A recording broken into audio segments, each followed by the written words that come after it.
for the record. You've found Adventitious, where a dad and his two sons take on the world's problems one podcast at a time. Hey there, this is Adventitious, getting ready to come at you with another podcast here. This is Wonko. I'm Zaphod. And I am Ford. We happen to be on vacation right now, and so we're taking a little time to do this because we're actually together.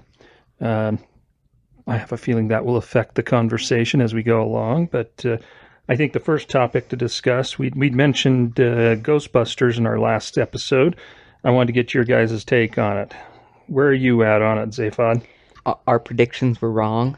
It is actually a very good movie. They did a very good job of making it close enough to the original to be Ghostbusters, but still its own movie. I was shocked how many jokes that were kind of woven in there that were just like, did they just make that joke?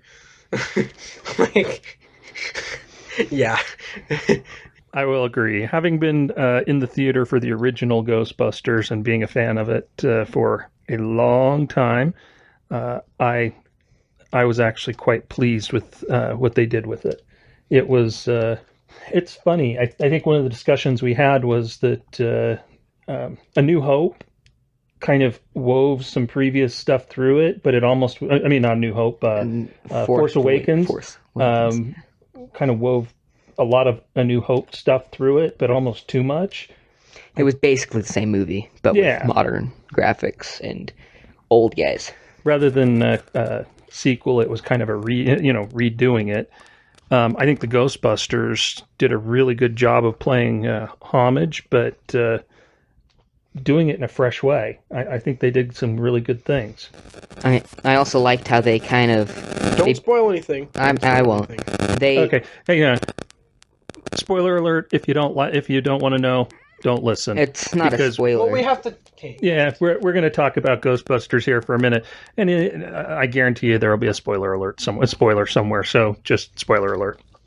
All right. I liked how they incorporated the characters from the original movies in without having them be actual Ghostbusters. I thought that was really a Well, good the ones job. that were still alive. No, the other one was still there. They got Harold Ramis in too. He was a bust. He was the bust at the university in the hallway.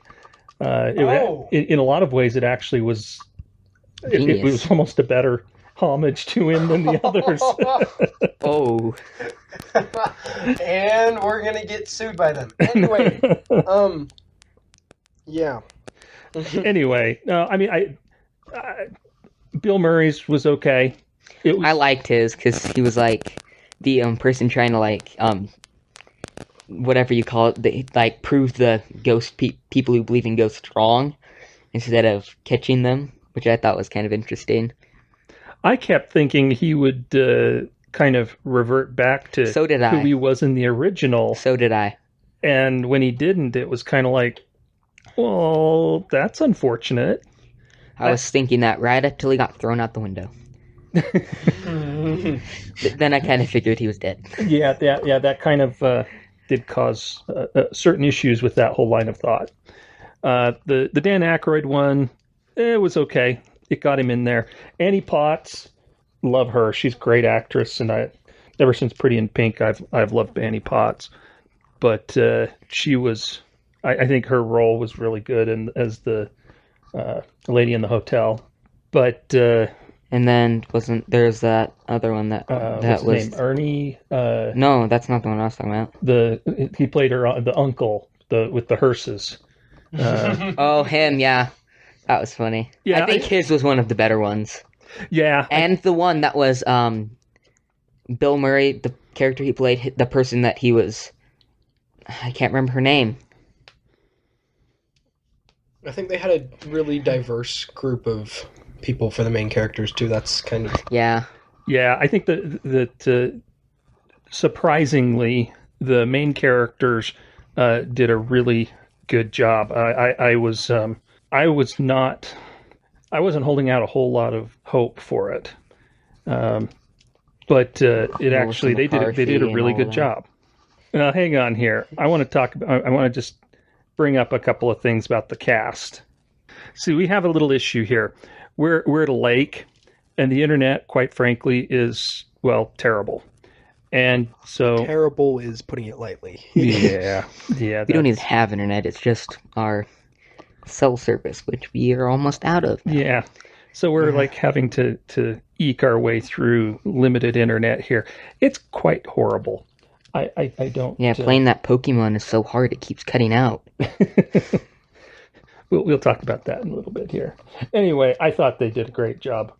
All right, so talking about the characters in it, I thought... I am not a big fan of Melissa McCarthy. Frankly, I haven't seen a movie of hers that I liked. I think she was probably the biggest trepidation I had on this from the beginning. There was one movie I saw with our mom that it was an edited version on TV, but it was called Heat. It was pretty funny, but it was very edited. My mom was saying that I only watched the ending, but she was saying that there was a whole scene that was just their mouths moving because they had to edit out so much. That's because of Melissa McCarthy. I mean, Kristen Wiig, she's... I've seen some things with her, and I think she's funny, and I think she did a great job. Actually, Melissa McCarthy did a great job in this one. I think she was actually able to not run her mouth off like she does in a lot of them, and actually be funny. I think Kate McKinnon's character was perfect. Oh, yeah. I loved her character. Her character. I think of all the characters in it, Kate McKinnon nailed it. She played the psychotic, mechanical, scientific genius to a hilt, and... Yeah, it's perfect. She won. And Leslie Jones, honestly, I think she did a better job than her predecessor did of actually incorporating into the Ghostbusters. He was just kind of a thrown-in person. There was a need to have her there. She actually knew something they didn't. Yeah. And I think that made a big difference. She wasn't just there. Yeah. Mm-hmm. So, I mean, in the end, the story was a good story. I think they did a great job. I mean, having the Stay Puft Marshmallow Man be a hot air balloon, not a hot air balloon, but, like Macy's Day Parade. A parade balloon was Taylor, we're going to get sued. Really good Stop way. saying names. I don't know, maybe Macy's will send us free clothes. Please sponsor us.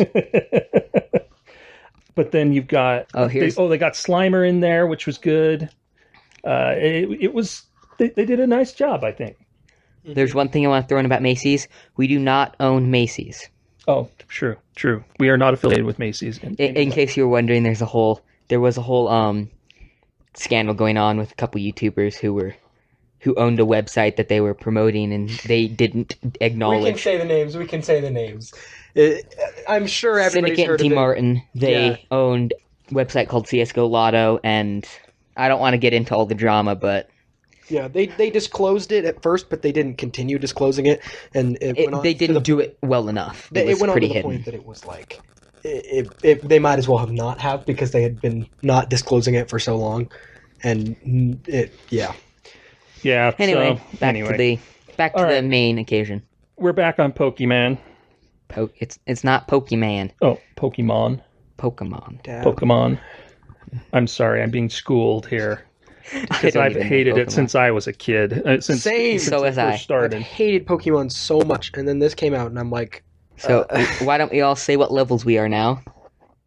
Okay. I am 13 currently. 16 and a half. 16 and a half. I'm almost 14. Like, sliver away. You'll get there, son. Hey, there's a Diglett. Yeah, there's a Diglett that just jumped in by us. We're going to take a pause here for a moment while we all go get this Diglett. Okay, I got it. Zaphod didn't. Yeah. Ford? I got it. All right. Yeah, my app froze, and then I had to restart it, and it disappeared, I'm sure many of your apps have been freezing too, because their servers are pretty hammered. I mean, here's the big complaint. We've had enough issues with internet. The last thing we need is to be dealing with their servers going down. And it's kind of been like back and forth. That's been a pain in the neck. Randomly jumping from LTE to 1X. And then having to spam cellular service on and off to get it to go back to LTE. And then relaunch the app and hope the stuff's still there. Which is probably why we've run out of data for the month. It's a good thing there's only, 2 or 3 days left. So we'll figure that one out. Anyway, It's been interesting. I think we've been playing a lot and kind of learning a little more about how it works. I will tell you, my exploit still works beautifully. I will run my iPad, and the GPS signal's so bad, the guy just wanders around in big circles, and it tends to hatch eggs over, about every 12 hours it'll hatch the eggs just from that, forgetting about even any walking around that we end up doing.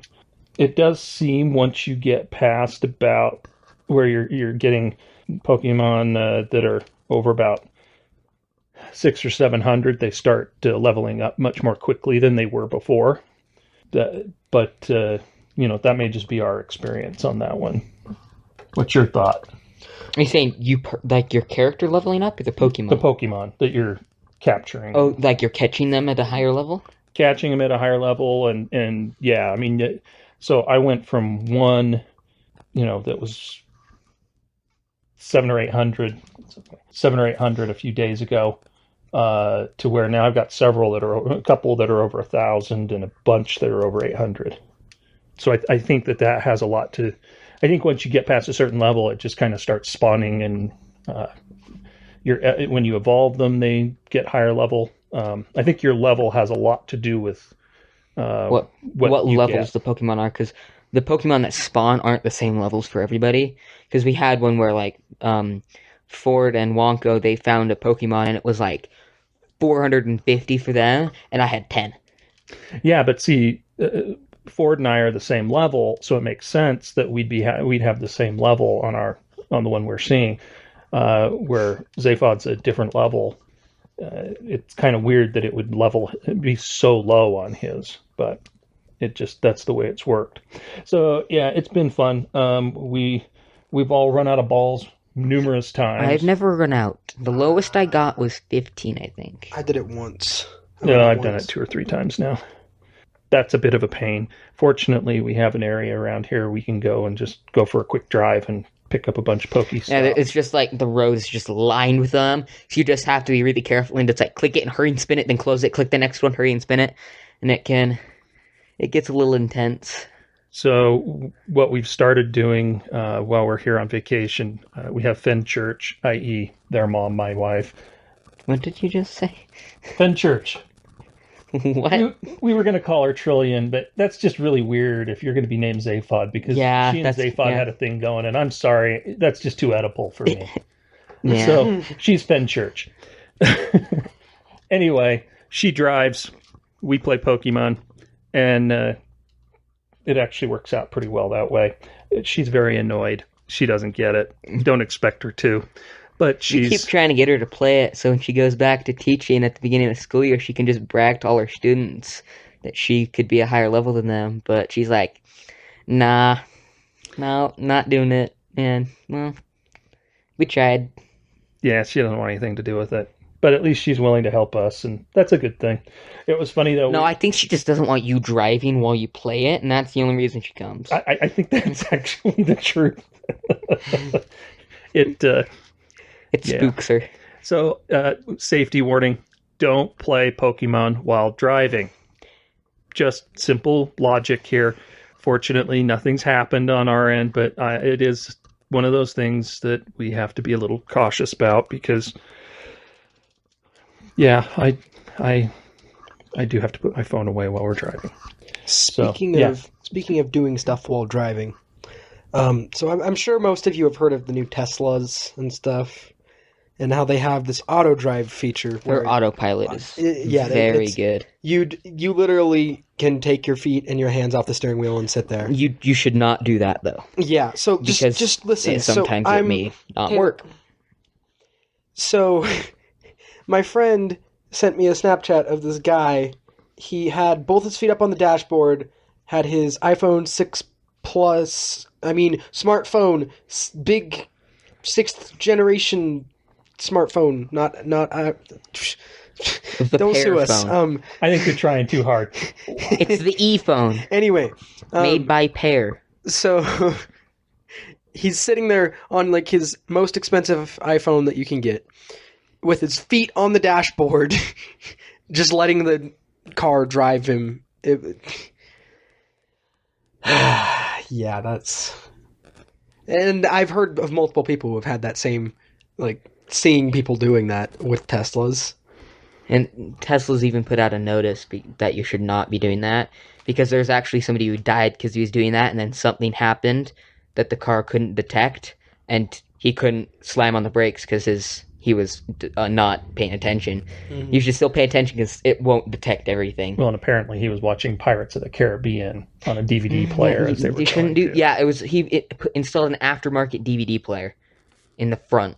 No, you shouldn't do that. Don't do that. Yeah, listen. Advice from Adventitious. The Autopilot is not at a point now where you can rely on it. I think it's a great tool, but it's basically like cruise control. You have to be, you can put your feet away from the pedal, but you've still got to be in control of the car. And I think it's kind of crazy the way some of these people are dealing with it. I'm impressed with how well some of them are doing with it, but it's still more an aid than it is a replacement. And I think people aren't quite figuring that out. Hopefully that word gets out a little better and we don't have more incidents.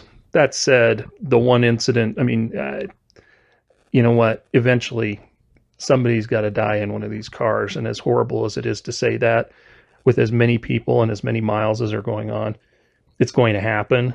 And frankly, the rate is so low relative to the number of miles in cars that it's still pretty remarkable. But I think that it's something we need to be aware of, and hopefully that'll be a problem we can address on our own here in the not too distant future. That'd be nice. Back to one thing on Pokemon Go. We were walking down to a gym by the marina right across the street. We took a little trail through all of these weeds, and all of a sudden we just start getting attacked by like swarms of horse and deer flies. And we're just like jumping all over the place, swatting things. I'm pretty sure everybody else thought we were kind of crazy. Fenchurch took video. Yeah. There's evidence. This is unfortunate, though probably quite humorous. Yeah. So yeah, we're walking, and these two were getting attacked a lot more than I was for a while. You were the only one who... Well, I guess Ford got bit between the fingers. I didn't get bit. As he was biting, I slapped it, and it I think it was actually blood from the bug that was on my leg, not... Wonko got bit twice. One of them was bleeding, actually, which is unfortunate, but... And I got one between my fingers, and it was just like, seriously? That's where you choose to bite. Yeah, it's unfortunate. I was not thrilled about that outcome. That was not a good outcome. So we won't be doing that again. Yeah, next time we go to that gym, we're driving. We're driving. Yeah, I don't think we'll make that walk again. We did take it, and it's still ours as far as I can tell. Let's find out. Okay. Yes, it is. Yeah, it's ours. So we'll. Looks like they may have leveled it down a little, though. Such as yeah, they did. But... All right, guys. So here's the next topic I want to bring up. What YouTube channels do you watch? Okay. Okay. How long do you have? Let's just talk about your top 2 or 3. All right, I'll do 5 because I can't really choose a top 2 or 3. You go first. I watch kind of a broad range of YouTubers frequently. I watch Adam LZ and TJ Hunt for car stuff. They have some really cool stuff that they do, and I like the BMX stuff that Adam LZ does. It's kind of cool. And then I watch Pyrocynical. No. And you better not say Leafy. Leafy is here, Taylor. He's another No, he's not. Leafy is never here. And I'll find one more because apparently we have some opinions on this. Yeah, Taylor's not cancer. Taylor hates Leaf. Oh, Gold Glove. He's probably. He's okay. I've watched Gold Glove probably the longest out of any other YouTuber that I've ever watched. He makes some really, really good videos, and I watch his Twitch streams too. but Okay, that's not funny much. because I don't think there's one of those that I've ever even heard of. Well, yeah, because Right, you yeah. watch all of the. You don't watch gaming stuff or car stuff. You watch like the educational stuff. Yeah, you're gonna see a transition between all kind of be like the transitioning time between the two of them in the YouTube channels they watch. So, are you done with your channels? Okay. Yep. So, one of my ones that I watch a lot is it's Grant Thompson. He has a lot of really cool projects on his channel. Another one is Airsoftology. I really like him. He's does a comment. He has people ask him questions in the comments about airsoft, and then he answers them and stuff like that. It's pretty cool. Then there's Cody's Lab. He's similar to Grant Thompson, but he does a lot more like science stuff instead of just like more engineering projects and just random projects. I watch Cody's Lab too, just not as much as other channels. I'm kind of beginning to watch Cody's Lab. There's some interesting things that he does. I don't His know why beekeeping the beekeeping's videos so are a lot fascinating. more interesting than you would think. Like they sound so weird, but it's so fascinating. Well, I like the chemistry he does Yeah. too. I mean, where he's able to, through chemical processes and assayer techniques, be able to extract metals from. I mean, the video where he takes dirt from the side of the road and pulls platinum out of it. I mean, it makes perfect sense when you understand that every catalytic converter has a fair amount of platinum in it. Mm-hmm. But the thought that it's actually emitting that onto the side of the road, I don't know that most people would think that through. Yeah, And for him to actually be able to get reasonable amounts out. like as much as normal ore would give you. Yeah. I mean, that's actually quite surprising that he was able to get that much out. Mm-hmm. So I'll throw out one more channel. It's called Scam School. He does like some magic videos and a lot of like bar tricks and stuff that I find it quite interesting. But Okay, so on to you, Wonko. You didn't say Sunday, Taylor. No.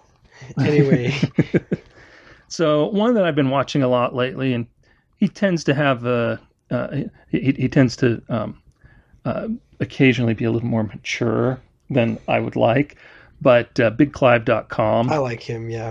I don't even know who that is. He takes stuff from eBay and dollar stores and other places, and he'll tear them apart and actually show you how the circuit diagrams on them work, show you why some are good, some are bad.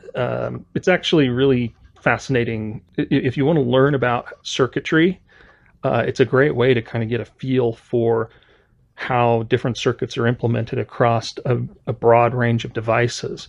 And I've been really interested in watching his. We may even do a few things similar to what he's doing, not exactly the same, but he's got a really good. He does a really good job of giving a deep teardown of equipment.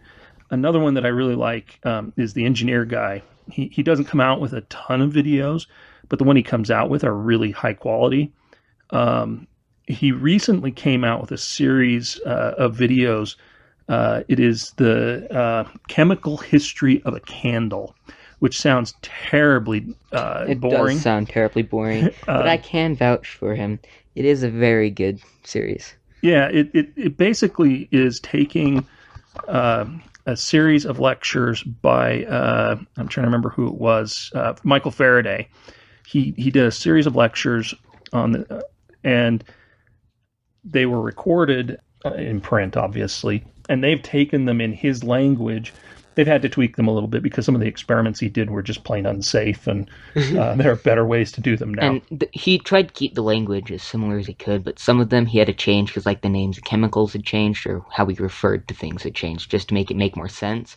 But he did try to keep it the same. Right, and if you want to understand combustion and how it goes from the chemicals are pulled out of the air and combined with the chemicals in the candle and understand that, it's a fascinating series where he shows experiments and explains what's going on.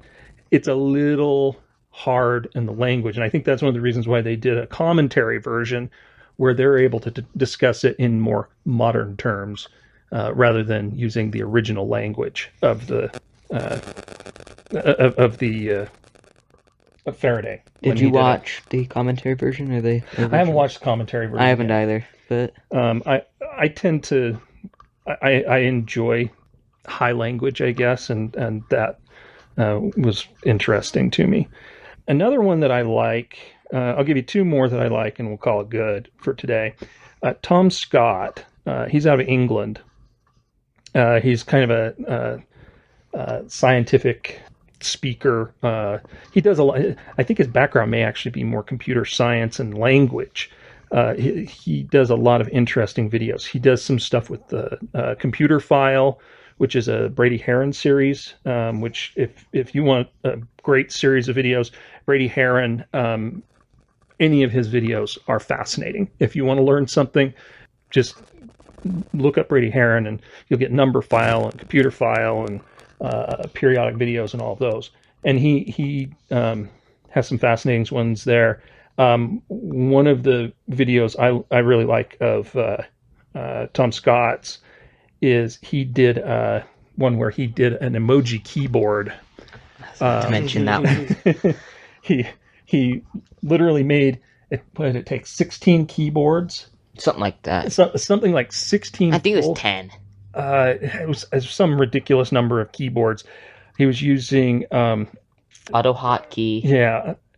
And some other program that I don't remember the name of. Putting little stickers on all of the keys to replace them, showing what the actual emoji was that was on them. And he was able to do all of the standard emojis on a keyboard, including the different skin variations and all the different flags and all that stuff, which was... He said one of the... I think he said like the part that took like nearly the longest was putting the stickers on. Yeah.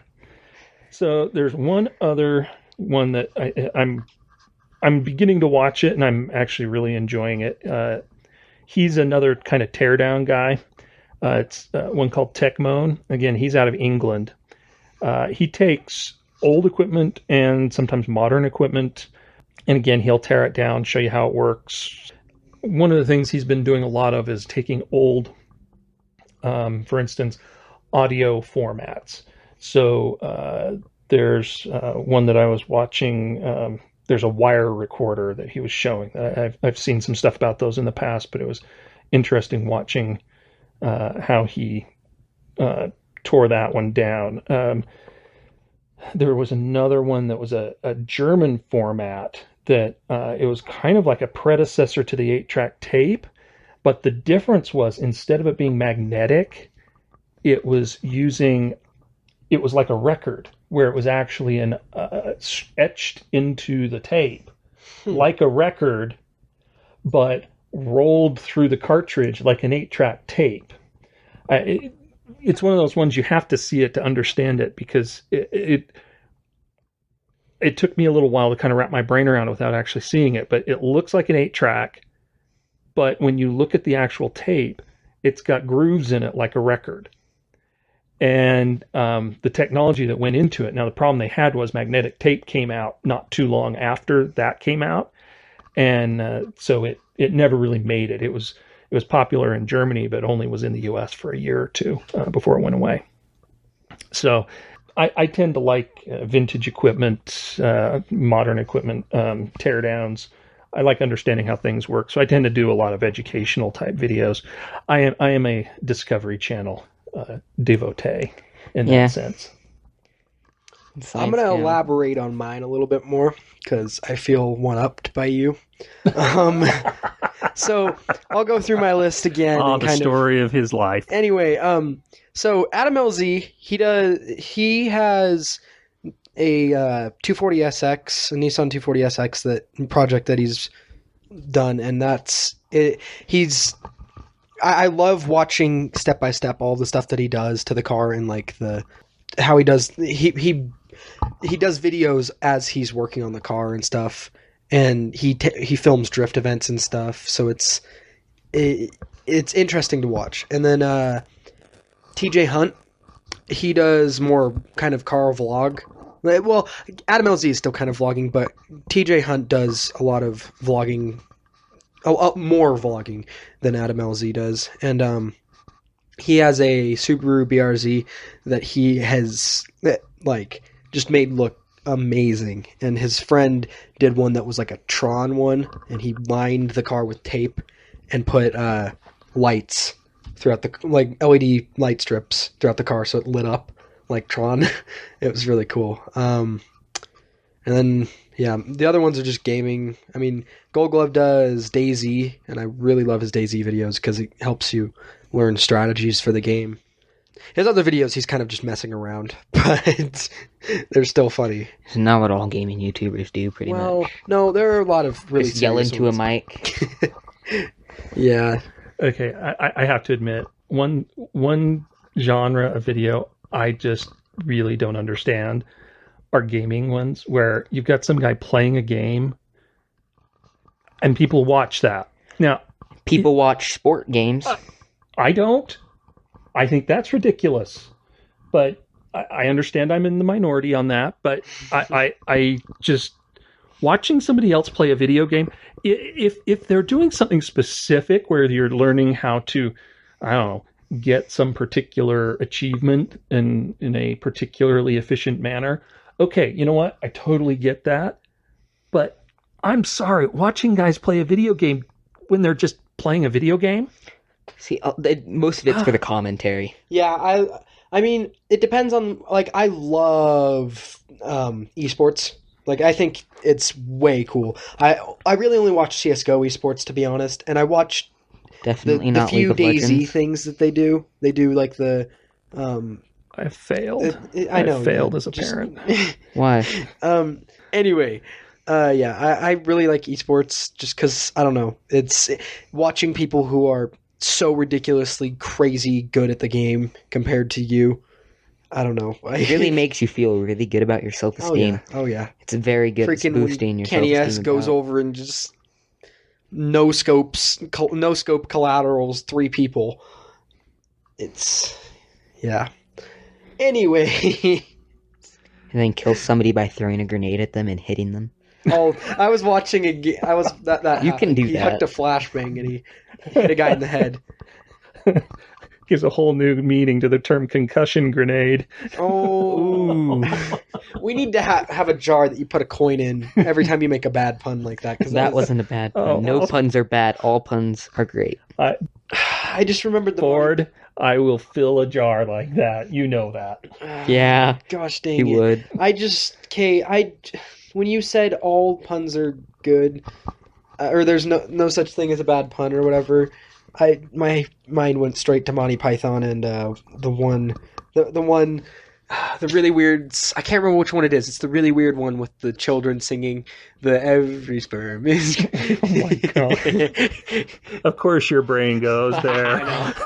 I'm a Monty Python fan. The irony of that is John Cleese is adamantly against puns. He believes puns are the lowest form of humor, and he refuses to be a participant in any type of pun humor. It's really, he's like, it's like this whole thing with him. It's quite humorous. But he's very serious about it. He believes that puns are just an atrocity, and they're just easy, and they're not funny anyway. And you could find things where he's going off on puns online, and it's quite. It depends quite on the interesting. pun. Well, we do tend to play with language a lot in our family. It's just something we do. It's excellent. Okay, egg puns are the ones that are Yeah, bad. okay, John Cleese was right on that one. And on that note, I think Especially we will. And on that bombshell, Oh, we'll deal with that in a little bit here. So, hey, this is Adventitious. We're closing up this podcast and just hoping that you all have an adventitious day.